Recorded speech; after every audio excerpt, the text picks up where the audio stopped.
Davos అనేది world economic forum.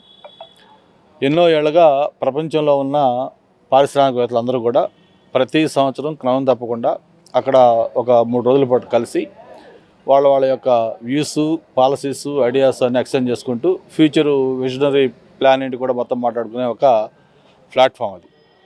దాంట్లో participate చేయడం అనేది ఒక స్టేటస్ సింబల్, ప్రెస్టీజ్గా ఫీల్ అవుతారు ప్రతి ఒక్క పారిశ్రామికవేత్త కూడా. అవకాశం ఉన్న ప్రతి ఒక్కరు కూడా ఎట్టి పరిస్థితుల్లో మిస్ చేసుకోకుండా అక్కడ అటెండ్ అవుతున్న విషయం మనం చూస్తూ ఉన్నాం.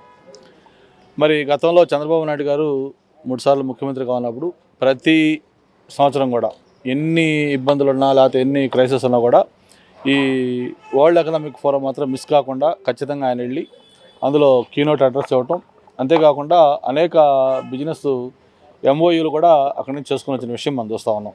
దావోస్లో అక్కడ ప్రపంచ దేశ అధినేతలు, ప్రెసిడెంట్స్, ప్రైమ్ మినిస్టర్స్ ఎంతమంది వచ్చినా కూడా అక్కడ ఎప్పుడు కూడా స్పెషల్ అట్రాక్షను చంద్రబాబు నాయుడు గారు అయ్యేవాళ్ళు.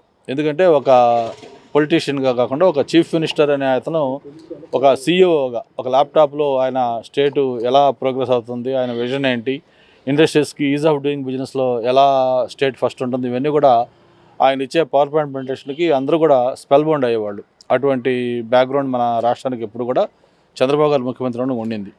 మరి అటువంటి దీంట్లో నుంచి 2019 ఎన్నికల్లో ఒక్క ఛాన్స్ అని చెప్పని జగన్మోహన్ రెడ్డి గారు ముఖ్యమంత్రి అయిన తర్వాత ఒకే ఒక్క ఎకనామిక్ ఫోరం దీనికి మీటింగ్ అటెండ్ అయ్యారు.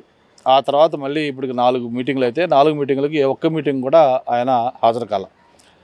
కనీసం ఒక ఇండస్ట్రీస్ మినిస్టర్ని కానీ లేకపోతే ఇండస్ట్రీస్ సెక్రటరీస్ కానీ వీళ్ళన్నా వెళ్ళి అసలు ప్రపంచంలో ఏమి పరిణామాలు జరుగుతూ ఉన్నాయి, ఏ విధంగా వాటిని మనం అనుకూలంగా మార్చుకోవాలి అని ఆలోచించడానికి కూడా ముఖ్యమంత్రి గారికి సమయం లేదో లేకపోతే ఆయనకు అసలు ఐడియా రావట్లేదు, అర్థం కావట్లా.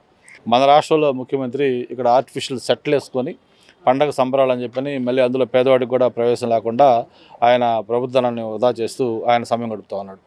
మరి అందుకే మనం చెప్తా ఉన్నాం, వై ఏపీ హేట్స్ జగన్ అనే దానికి ఇది ఒక చిన్న ఉదాహరణ.